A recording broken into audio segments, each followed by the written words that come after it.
Next part 3 of eastern Chalukyas. వీళ్ళ పరిపాలన విధానం చూస్తే రాజు రాజ్యానికి సర్వోన్నత అధికారి. ఆ తర్వాత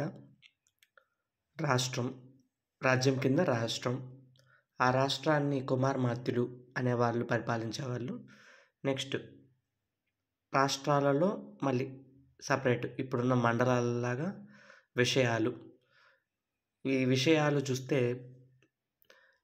మొత్తం 30 విషయాలు ఉన్నాయి. వాటిని పరిపాలించే వాళ్ళు నియోగ వల్లభుల, నెక్స్ట్ మండలేశ్వర ఆర్ విషయాధిపతి. ఈ 3 పేర్లతో పిలుస్తారన్నమాట. విషయాలకు అధిపతి ఎవరంటే నియోగ వల్లభ ఆర్ మండలేశ్వర ఆర్ విషయాధిపతి. కొట్టరి లేకుంటే గ్రామాలు, కొట్టరి అన్న అనొచ్చు లేకుంటే గ్రామాలన్న అనొచ్చు. దానికి అధికారిగా రట్టడి అనే అతను ఉంటాడనమాట. రాజుకు పరిపాలనలో సహాయంగా యువరాజు అనే అతను ఉంటాడు. ఆ యువరాజుని ఉపరాజు అని కూడా పిలుస్తుంటారు. ఉప ముఖ్యమంత్రి లాగా ఉపరాజు. నెక్స్ట్ మంత్రిమండలి అనేది ఉండేది. అది అష్టాదశ మంత్రి మండలి, అంటే 18 మంది మంత్రులు ఉండేవాళ్ళు. నెక్స్ట్ డిపార్ట్మెంట్స్ చూస్తే 7 డిపార్ట్మెంట్స్ ఉండేవి.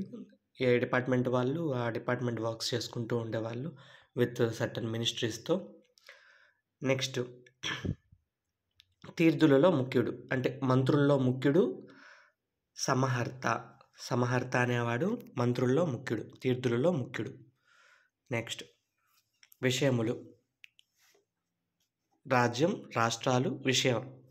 ఈ విషయాలనే నాడులు అని కూడా అంటారు. మొత్తం 30 నాడులు ఉన్నాయి. Like Palnadu, Kammanadu, Pakanadu, Venginadu etcetera.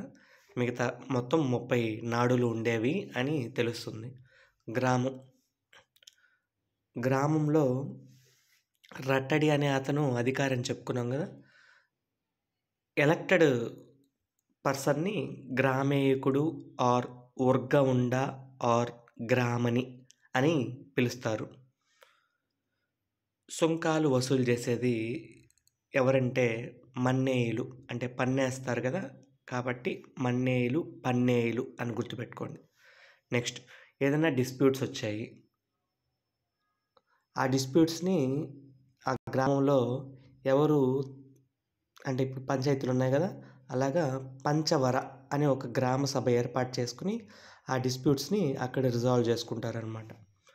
Next న్యాయ వ్యవస్థ చూస్తే మనం ఇప్పుడు Indian penal code, next criminal procedure code అలాంటి చట్టాలు ఉపయోగిస్తున్నాం కదా. భారతీయ న్యాయ సంహిత అని పేరు మార్చారు ఇప్పుడు ఇండియన్ పెనల్ కోడ్.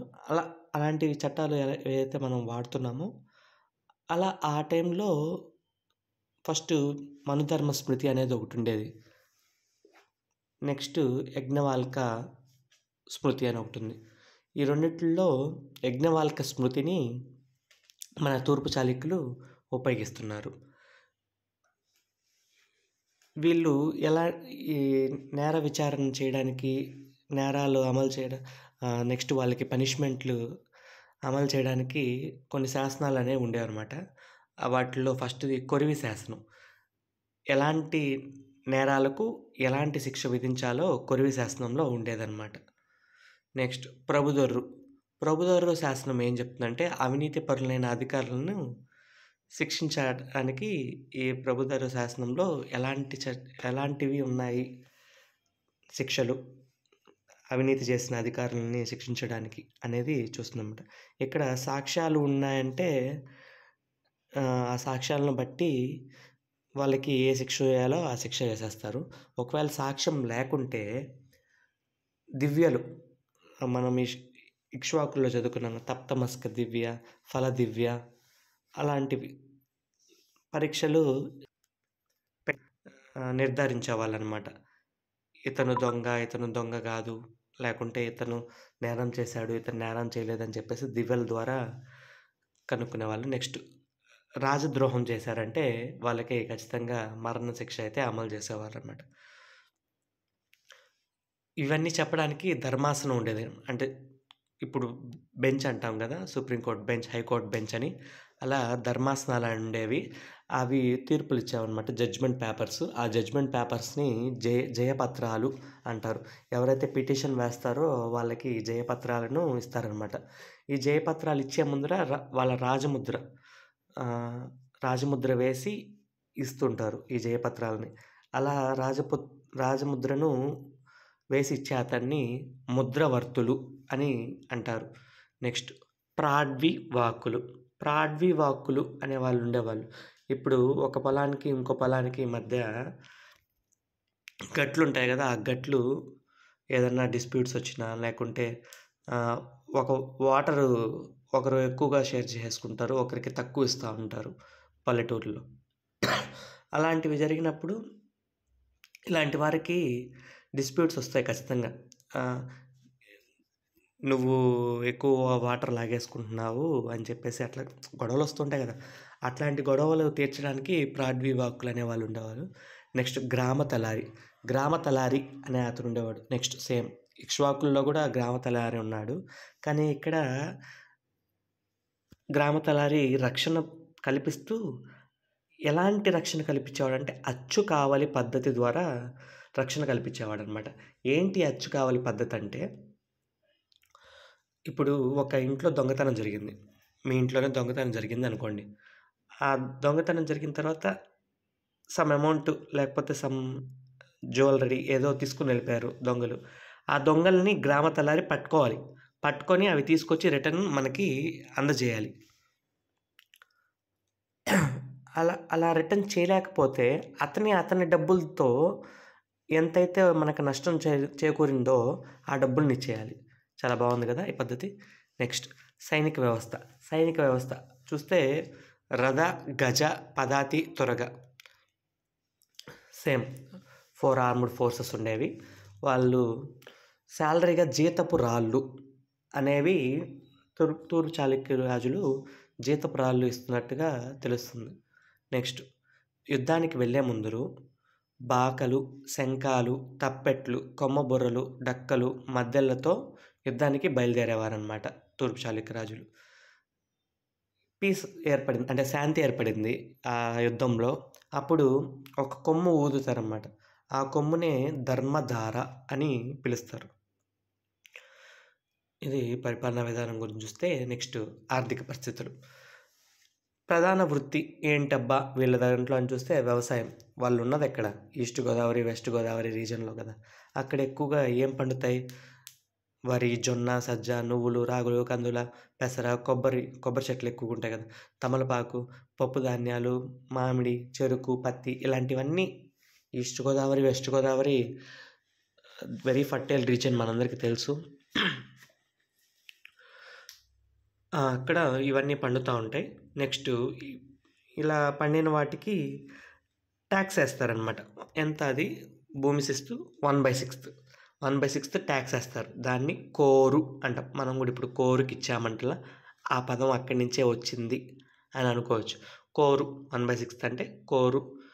దాన్నే కొరకు ఆర్ అరిపన్ను ఆర్ సిద్ధాయం ఇంకా మిగతా చాలా పనులున్నాయి. అవన్నీ నెక్స్ట్ కాసేపటికి చెప్తాను. నెక్స్ట్ భూమిపై హక్కు. భూమిపై హక్కు ఎవరికుండేదంటే సాగుదారుడికి. దున్నేవాడిదే భూమి అనమాట. నెక్స్ట్ రాజు కొంతమందికి అగ్రహారాలు అంటే బ్రాహ్మణులకి అగ్రహారాలు దానం చేశారు, జైనులకి గ్రామాలు దానం చేశారు అని విన్నాం. వాళ్ళకి ఎగ్జంప్షన్ ఫ్రమ్ ట్యాక్స్ అనమాట. ట్యాక్స్ కట్టబడలేదు వాళ్ళు. వాళ్ళకి సర్వకార పరిహారపు పన్ను అంటారనమాట. సర్వకార పరిహార పన్ను అంటే ట్యాక్స్ ఎగ్జంప్షన్ ఇస్తారు. ఆ గ్రామాలకి, సైనికులకి ఇచ్చే మాన్యాలకి ఎగ్జంప్షన్ ఇస్తారనమాట. నెక్స్ట్ వీళ్ళ ట్యాక్సేషన్ సిస్టమ్ చూస్తే అరిపన్ను. అరిపన్ను అంటే ఏంటంటే ఒక క్రాప్‌కి తర్వాత ఇంకో క్రాప్ వేస్తాం కదా! అంటే ఒక క్రాప్ వేస్తాము. ఫస్టు వరి వేసాము. నెక్స్ట్ రబీ సీజన్‌లో వీట్ వేసామనుకోండి. అలా చేంజ్ చేస్తాం కదా! అప్పుడు అరిపన్ను అనేది కట్టాలనమాట. సిద్ధాయం. సిద్ధాయం అంటే సిద్ధంగా ఉన్నాం మేము. దేనికి? ఒకవేళ పంట పండినా, పండకపోయినా మాకు నష్టం వచ్చినా, లాభం వచ్చినా మీకు పన్ను కడతాం. అంటే సిద్ధాయం. అది ఆ పన్ను. పులరీ పన్ను. ఈ మేకలు, ఈ జంతువులు ఉన్నాయి కదా, ఇవి పచ్చిక బయళ్ళ మీద మేత మేస్తాయి కదా. మేత మేసే జీవులు మేత మేసినందుకు విధించే పన్ను పులరీ పన్ను, సంధి విగ్రహ పన్ను. ఇప్పుడు యుద్ధం జరిగింది. ఆ యుద్ధంలో ఇద్దరికి సంధి కుదిర్చే అతన్ని సంధి విగ్రహుడు అంటారనమాట. ఆ సంధి విగ్రహుడికి కొంచెం అమౌంట్ అనేది పే చేయాలి. అది సంధి విగ్రహ పన్ను. నెక్స్ట్ పడివాలే పన్ను. ఇది మిలిటరీలో సైనికులు ఉంటారుగా, సైన్యం నిర్వహణకి సైనికులకి ఏమి ఇవ్వాలి? జీతప్రాలు ఇవ్వాలి. ఆ జీతప్రాలు ఇవ్వాలంటే వీళ్ళకి కొంచెం అమౌంట్ రావాలి. అది కూడా ఇక్కడి నుంచే తీసుకుంటారనమాట. వాళ్ళ సోర్స్ ఆఫ్ ఇన్కమ్ వ్యవసాయం అయినప్పుడు ఇంకా ఆటోమేటిక్గా అన్నీ అక్కడి నుంచే తీసుకుంటారు. నెక్స్ట్ దొగరాజు పన్ను. దొగరాజు అంటే యువరాజు అని గుర్తుపెట్టుకోండి. దొగరాజు పన్ను ఎవరికి చెల్లించాలి? యువరాజుకు చెల్లించాలి. యువరాజుకి చెల్లించే భృతి దొగరాజు పన్ను. నెక్స్ట్ కోదెన. గొడుగులు తయారు చేసే వాళ్ళపైన కూడా పన్ను వేశారు వీళ్ళు. ఆ పన్ను పేరు ఏం పేరంటే కొదెన. నెక్స్ట్ కొంతమందికి ఎగ్జామ్షన్ ఇస్తారనమాట. అంటే ఇంతలా తింటున్నారు కదా, సంహౌ ట్యాక్స్ అంతా తింటున్నారు కదా, అలా అప్పుడు కొంతమందికి ఎగ్జెప్షన్ ఇవ్వాల్సి వస్తుంది కొన్నిసార్లు. అలా పన్నులు లేని భూమిని ఏమంటారు అంటే ముంబాలి అంటారు. ముంబాలి అంటే పన్నులు లేని భూమి, ముంబాలి. నెక్స్ట్ అసలు ఇప్పుడు ప్రజెంట్లో గజం, గుంట, లేకుంటే ఎకరం, హెక్టారు అని అంటున్నాం కదా. ఆ రోజుల్లో అసలు ఎలాగా కొలిచేవాళ్ళంటే భూమిలో విత్తనాలు చల్లుతారు కదా, సాయిల్లో. ఆ చల్లే విత్తనాలు యొక్క విస్తీర్ణం బట్టి భూమి విస్తీర్ణం క్యాలిక్యులేట్ చేసేవాళ్ళంట, వాళ్ళ టెక్నిక్స్ అప్పట్లో. అవి చూస్తే ఒక 4 ఉన్నాయన్నమాట. నివర్తన, మర్తు, ఖండిక, పుట్టి. నివర్తన అంటే ప్రజెంట్ డేస్లో గజం, ముర్తు అంటే గుంట, ఖండిక అంటే ఎకరం, పుట్టి అంటే హెక్టార్లు. నెక్స్ట్ అదే మనం ఒక ఎగ్జాంపుల్ ఖండిక అని.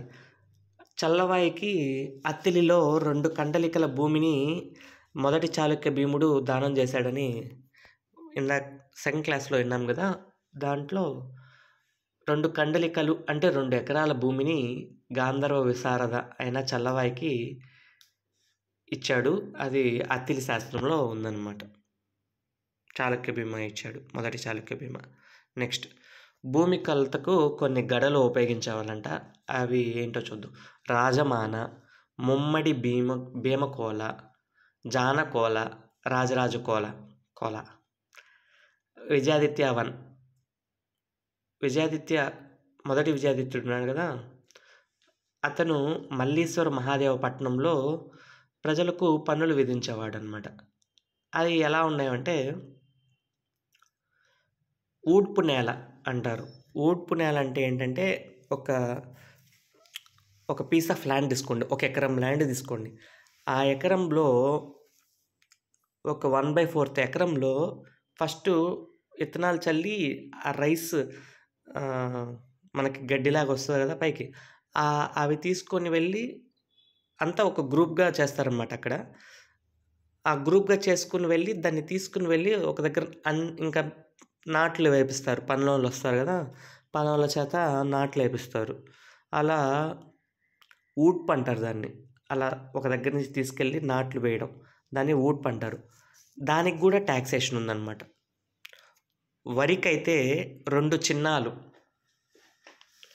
అదే జస్ట్ ఇంకేదన్నా పంటలైతే అంటే కమర్షియల్ క్రాప్స్ అయితే 1 హెక్టార్కి 6 చిన్నాలు. నెక్స్ట్ మెట్ట నేల 1 హెక్టార్కి 4 చిన్నాలు. 1 హెక్టార్ అంటే పుట్టి అప్పట్లో. నెక్స్ట్ కొత్త నేల 1 హెక్టార్కి 2 చిన్నాలు. ఇది చదువుకోవాల్సిందే, ఒకసారి చూడండి. నెక్స్ట్ కులతుంగ చోళుడు ఉన్నాడు కదా,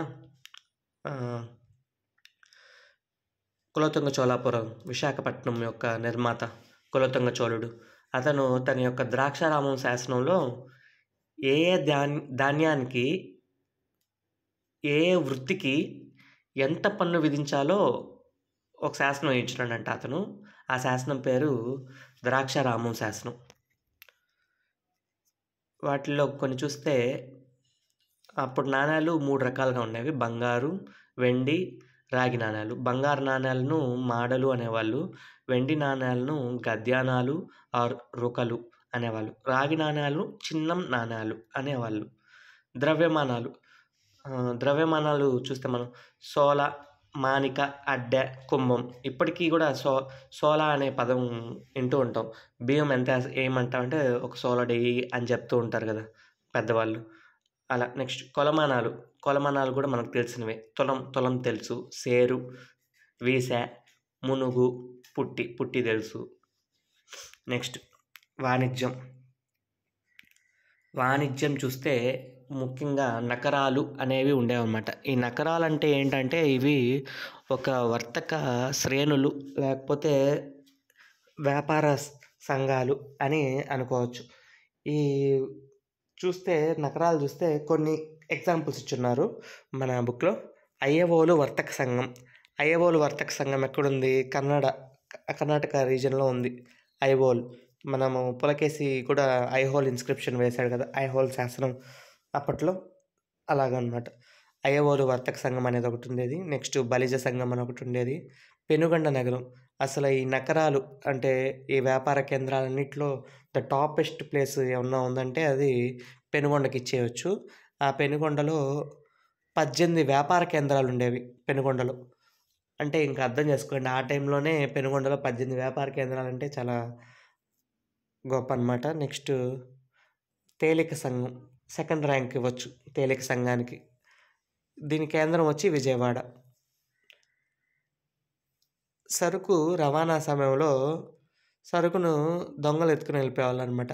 అక్కడి నుంచి వాళ్ళ నుంచి రక్షించుకోవడానికి ఒక సొంత సైన్యాన్ని ఏర్పాటు చేసుకున్నారు వీళ్ళు, ఎవరైతే వర్తక శ్రేణులు ఉంటారో వాళ్ళు. నెక్స్ట్ త్రిపురాంతకం ఉందిగా, అక్కడ ఒక శాసనంలో ఒక త్రిపురాంతక నగరం ఉంది కదా, ఆ నగరానికి సంబంధించిన సభ్యులందరి పేర్లు అక్కడ ఉన్నాయంట త్రిపురాంతకంలో. నెక్స్ట్ గుంటూరులో యనమదల అనే ఒక ప్లేస్ ఉంది గుంటూరులో. అక్కడ ఒక కొత్త వర్తక సంఘం ఏర్పాటు చేశారనమాట. ఆ వర్తక సంఘాని పేరు వరబలంజలు అనే వర్తక సంఘం. ఆ వరబలంజలు అనే వర్తక సంఘానికి వేంగినాడు, పాకనాడు, హనుమకొండకు అనుమతులు పొందారంట రాజు దగ్గర నుంచి. రాజే ఇస్తాడనమాట. ఇప్పుడు లైసెన్సులు ఎలా ఉన్నాయో అలా లైసెన్స్ ఇస్తాడనమాట. మీరు ట్రేడ్ చేసుకోండి అని చెప్పేసి వ్యాపారులకి లైసెన్స్ ఇచ్చేవాడు.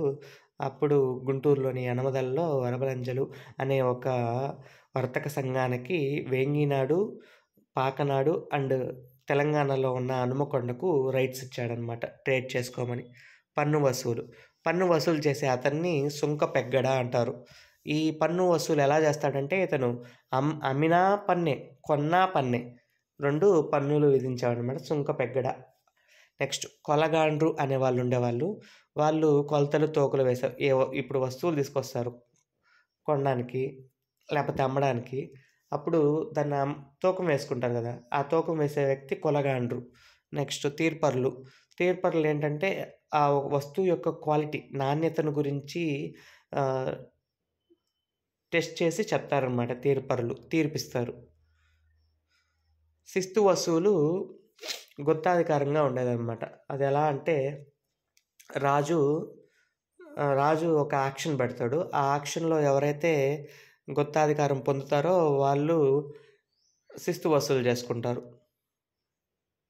నెక్స్ట్ పేరికలు అనేవాళ్ళు ఉండేవాళ్ళు. ఈ పేరికలు అంటే అసలు పేరిక అంటే ఏంటంటే గోనె సంచ, రవాణాకి ఉపయోగిస్తాం కదా గోనె సంచులు, వాటిని పేరిక అంటాము. ఇలా మోసుకుని వెళ్ళి పడవలో వేస్తారు కదా, వాళ్ళని పేరికలు అంటారు.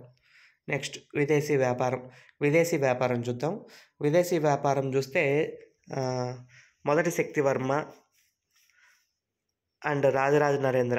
మొదటి శక్తివర్మనే చాళుక్య చంద్ర అంటారు. ఆ నాణాలు చాళుక్య చంద్ర అన్న పేరు ఉన్న నాణాలు బర్మాలోని అరకోంలో రామ్‌రా ఐలాండ్ అని ఉంది. రామ్‌రా ద్వీపంలో ఇతనికి సంబంధించిన నాణేలు దొరికాయి. రాజరాజ నరేంద్రుని యొక్క నాణేలు కూడా దొరికాయి. వీళ్ళు చూస్తే బర్మా, థాయిలాండ్, ఇండోనేషియా, శ్రీలంక లాంటి కంట్రీస్‌తో అప్పట్లో వాణిజ్యం జరిపేవాళ్ళనమాట. విదేశీ వ్యాపారం. ఈ వాణిజ్య వివరాలన్నీ అహదానకర శాసనంలో ఉన్నాయి. అహదానకర శాసనం. ఇంకోటుంది. ఈ కొలగాండ్రు ఉన్నాడు గదా! ఇందాక ఏదైనా కొలత ఏసేవాడు అని చెప్తా వస్తువుల్ని.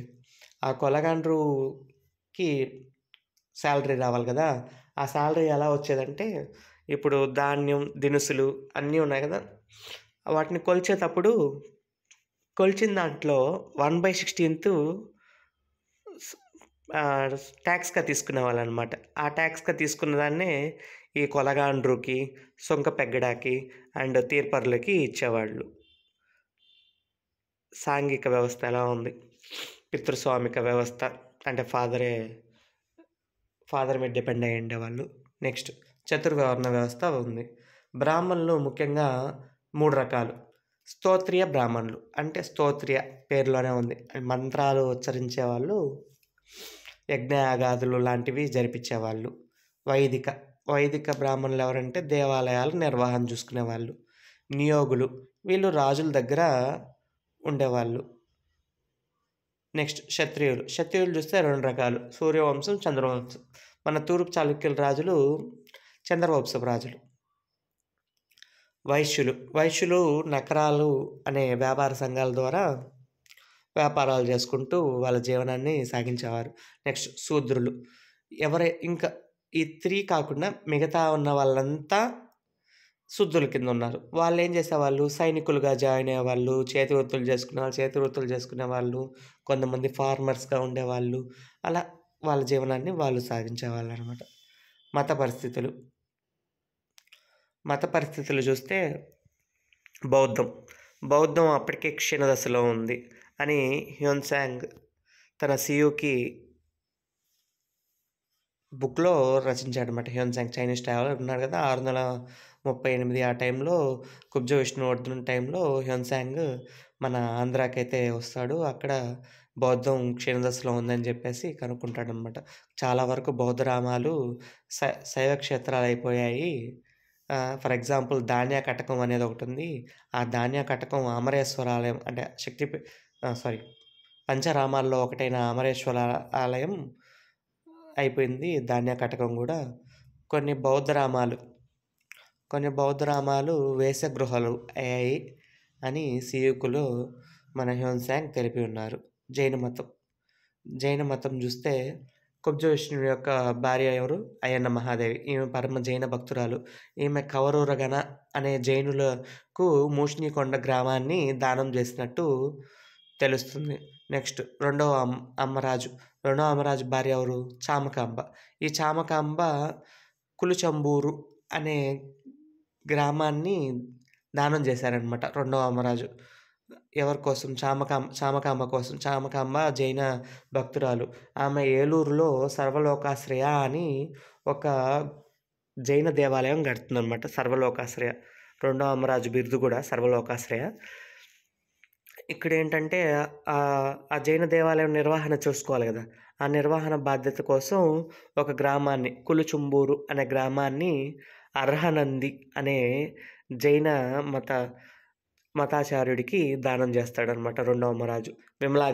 విమలాదిత్య జైన దీక్ష పూనుకుంటాడనమాట. ఇతని యొక్క గురువు త్రికాలయోగి.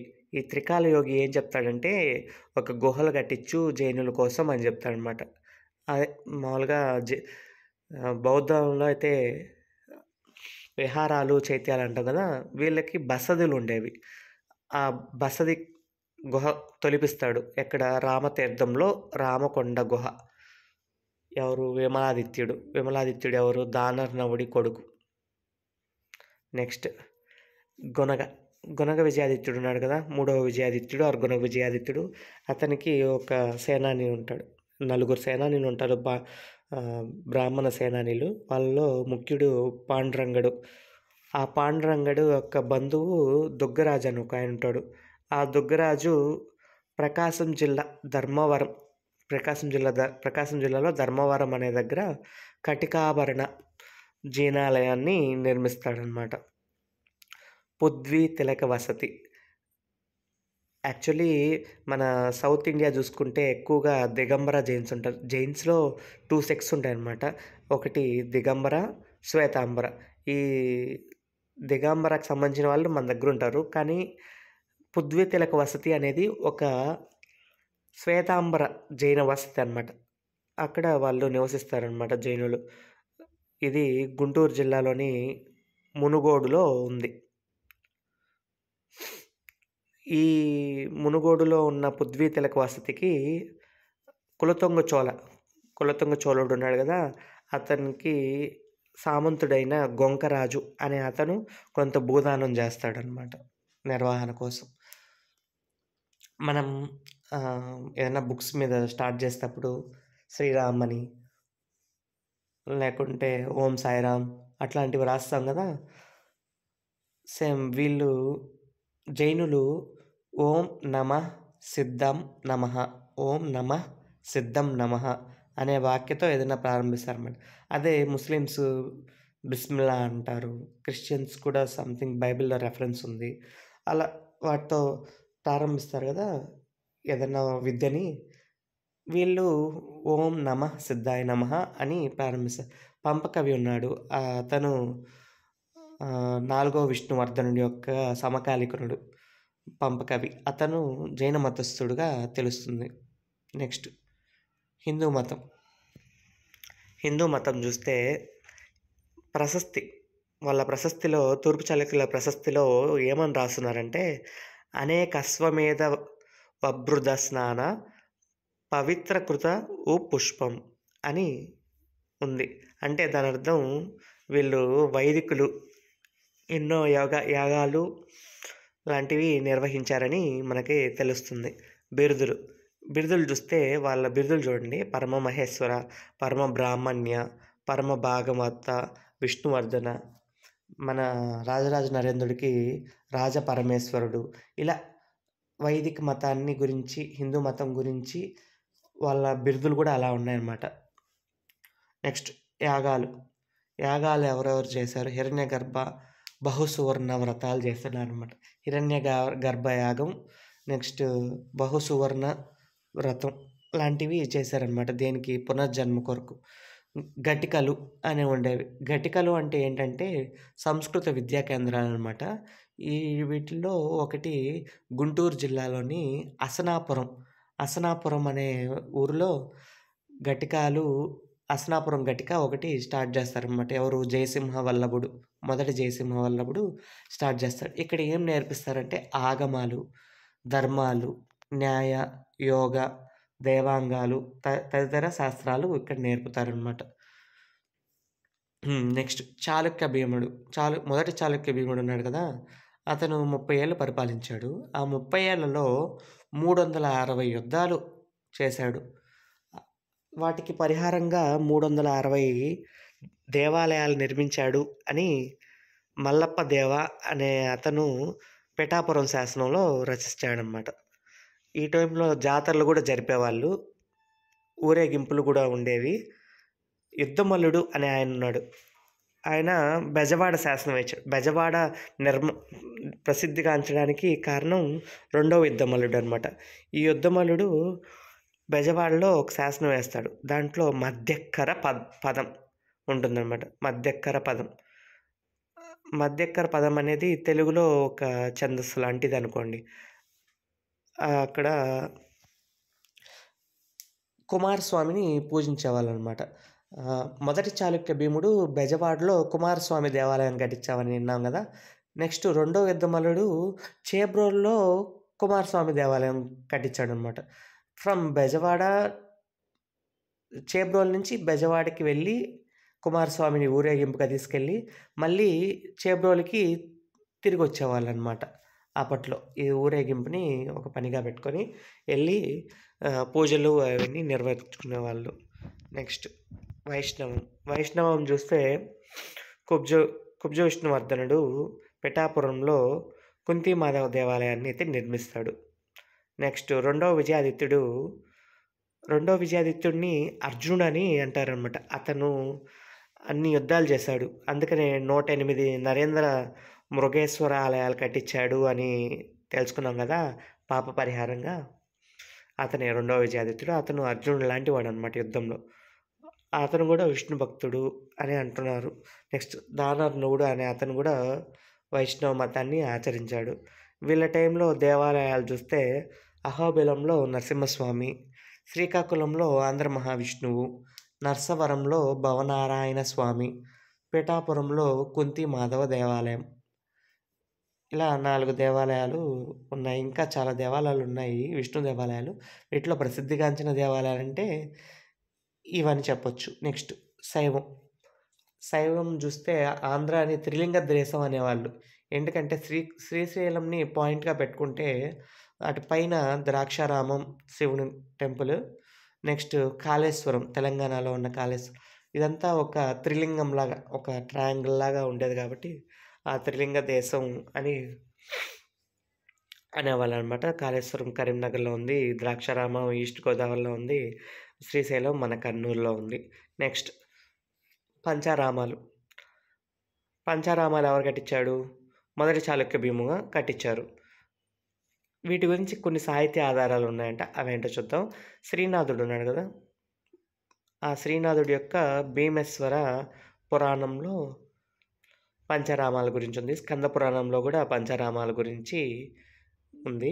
రెండవ విజయాదిత్యుడు 108 నరేంద్ర మృగేశ్వర ఆలయాలు నిర్మించాడు. ఇందాకే చెప్పాను కదా! రెండో విజయాదిత్యుడినే అర్జునుడిగా పోలుస్తారు. 108 నరేంద్ర మృగేశ్వర ఆలయాలు కట్టించాడు. అతను చేసిన యుద్ధాలకి పరిహారంగా 108 యుద్ధాలు చేశాడు. వాటికి పరిహారంగా 108 నరేంద్ర మృగేశ్వర ఆలయాలు కట్టించాడు. నరేంద్ర మృగరాజు అనేది రెండవ విజయాదిత్యుడి యొక్క బిరుదు. నెక్స్ట్ మంగి యువరాజు. మంగి యువరాజుకి ఒక కొడుకుంటాడు. ఒక కొడుకు కాదులే, ముగ్గురు కొడుకులుంటారు. ఆ ముగ్గురు కొడుకుల్లో విష్ణువర్ధన III అనే ఒక అతను ఉండేవాడు. అతను వసంతవాడలో శివాలయంకు కొంత భూమిని దానం చేస్తాడనమాట. 3 శివాలయాలకి కొంత భూమిని దానం చేస్తాడు. శైవ మతం. శైవ మతంలో 3 భాగాలు ఉండేవన్నమాట. అప్పట్లో పాశుపతం, కాలముఖం అండ్ కాపాలికులు అని 3 వెరైటీస్ ఆఫ్ శైవ భక్తులు ఉండేవాళ్ళు. పాశుపతం చూస్తే దానికి స్థాపకుడు లకులీసుడు. ఇది మొదటి శాఖ. 1వ శతాబ్దం నుంచి దీన్ని ఆచరిస్తున్నారు. ఇక్కడేంటంటే శాంతితో కూడిన అహింసా పద్ధతి ఉండేదన్నమాట. నెక్స్ట్ కాలముఖం. ఇది నెక్స్ట్ వచ్చింది. పాశుపతం తర్వాత ఈ లకులీసుడు అనే అతని యొక్క శిష్యుడు కాలననుడు అనే అతను కాలముఖం. కాల తీవ్రవాద శైవం అనమాట వీళ్ళది. ఇక్కడ ఏంటంటే బౌద్ధ మత జైన సంబంధించిన గుహలు విధ్వంసం చేసేవాళ్ళనమాట. ఎలా అయినా మన మత విస్తరణ చేయాలని చెప్పేసి కొన్ని మీటింగులు పెట్టేవాళ్ళు. వాటిని సింహ పరిషత్తులు అని అంటారు. వీళ్ళ టైంలో చూస్తే మొత్తం అష్టాదశ శక్తిపీఠాలు అంటారు కదా! దాంట్లో మన ఉమ్మడి ఆంధ్రాలో 4 ఉన్నాయి. అవేంటని చూస్తే శ్రీశైలంలో భ్రమరాంబికాదేవి, నెక్స్ట్ ద్రాక్షారామంలో మాణికాంబ, అలపురం జోగులాంబ, పిఠాపురం పురహోరిక. నెక్స్ట్ కాపాలికం. వీళ్ళది వీరశైవం. వీళ్ళ కాపాలికం కపాలం అంటలా మన అఖండ సినిమాలో లాగా కపాలంలో తింటారు వీళ్ళు. నెక్స్ట్ మద్యం, మాంసం అట్లాంటివి చేస్తారు. నరబలి చేస్తారు. శివుణ్ణి భైరవుని రూపంలో పూజిస్తారనమాట. లింగమూర్తిలా కాకుండా భైరవ రూపంలో పూజిస్తారు. That's it. నెక్స్ట్ తెలుగుకి వీళ్ళ కంట్రిబ్యూషన్ చూసినట్లయితే తెలుగుకి వీళ్ళ కంట్రిబ్యూషన్ చాలానే ఉంది. రెండవ విజయాదిత్యుడి కొడుకు మూడవ విజయాదిత్యుడు అనమాట. మూడవ విజయాదిత్యుడు అతన్నే గుణగ విజయాదిత్యుడు అని కూడా అంటారు. అతను సాతులూరు శాసనం వేస్తాడనమాట. ఈ సాతులూరు శాసనంలో సీసం పద్యం అంటాం కదా తెలుగులో గ్రామర్. ఆ సీసం పద్యం అనేవి ఉన్నాయన్నమాట. నెక్స్ట్ అదే సీసం ఆట వెలది పద్యాలు. సీసం ఆట వెలది పద్యాలు గుణగ విజయాదిత్యుడి యొక్క బుక్లో శాసనంలో ఉంది. అది ఏ శాసనం అంటే సాతులూరు శాసనం. పాండురంగడు ఒక శాసనం వేశాడు పులికాటు దగ్గర అంటాం. ఆ పాండురంగాపురం అనేది చేసుకున్నాడు. పాండురంగ మహేశ్వరాలయం అనేది చేసుకున్నాడు. అయన్నీ ఆ శాసనంలో తెలిపాడని చెప్తున్నాం కదా! ఆ పాండురంగ వేసిన శాసనం అద్దంకి శాసనం. అద్దంకిలో తరువోజు వృత్తం అనే ఛందస్సు ఉంది. నెక్స్ట్ వీళ్ళ టైంలోనే వీళ్ళకి సమకాలీకుడు రేనాటి చోళులనమాట. ఈ రేనాటి చోళులో ధనుంజయుడు అని ఒక రాజు ఉండేవాడు. ఆ ధనుంజయుడు కూడా ఒక తెలుగు శాసనం వేయిస్తాడు. నెక్స్ట్ వీళ్ళ టైంలో వినోదాలు ఏమన్నా ఉన్నాయంటే కోలాటం ఉంది. కోలాటంని గుడి శిల్పాలపైన చెక్కించినట్టు బొమ్మలు కూడా బయటపడ్డాయి అని తెలుస్తుంది. నెక్స్ట్ కుబ్జ విష్ణువర్ధనుడు చేజాల శాసనం వేశాడు కదా, చేజర్ల శాసనం. ఆ చేజర్ల శాసనంలో 50% తెలుగు పదాలు ఉన్నాయి. నెక్స్ట్ కుబ్జ విష్ణువర్ధన్ తర్వాత జయసింహ వల్లభుడు ఉన్నాడు. అతను వెప్పర్ల శాసనం వేశాడు. అది తొలి తెలుగు వచన శాసనం. అది తెలుగు పద్య శాసనం వచ్చేసి అద్దంకి శాసనం, తరువోజు వృత్తం. అది గుణగ విజయాదిత్యుడు యొక్క బ్రాహ్మణ సేనాని అయిన పాండురంగడు ఆ శాసనంని వేయిస్తాడు. నెక్స్ట్ బెజవాడ శాసనం. బెజవాడ శాసనం చెప్పాను కదా, అదే రెండో యుద్ధమల్లుడు బెజవాడిని బాగా డెవలప్ చేశాడు. అతను ఫ్రమ్ చేబ్రోలు నుంచి బెజవాడకి కుమారస్వామి గుడి నుంచి కుమారస్వామి గుడి, చేబ్రోల్లో ఉన్న కుమారస్వామి గుడి నుంచి బెజవాడలో ఉన్న కుమారస్వామి గుడికి కుమారస్వామిని ఊరేగింపుగా తీసుకుని వెళ్ళి మళ్ళీ అక్కడి నుంచి రిటర్న్ అయ్యి చేబ్రోలుకి వచ్చేవాడు. బెజవాడిని బాగా డెవలప్ చేశాడు అతను. ఇతను వేసిన శాసనం బెజవాడ శాసనం. దాంట్లో మధ్యక్కర పదం అనే తెలుగుకు సంబంధించిన ఛందస్సు లాంటివి ఉన్నాయని తెలుస్తుంది. అంతే, దట్స్ ఇట్. ఇది పార్ట్ 3 ఆఫ్ ఈస్టర్న్ చాళుక్యాస్. కంప్లీట్గా మోస్ట్లీ ఎక్కువ టైమ్స్ రివిజన్ చేయడానికి గుర్తుగా చేయండి. ఎందుకంటే ఇది అంత ఈజీ అయిన టాపిక్ కాదు. చెప్తున్నా కూడా ఒక 2 to 3 టైమ్స్ రివిజన్ అయిన తర్వాత కూడా కన్ఫ్యూజ్ అవుతున్నాం మనము. కాబట్టి ఖచ్చితంగా బాగా రివిజన్ చేయండి. All the best.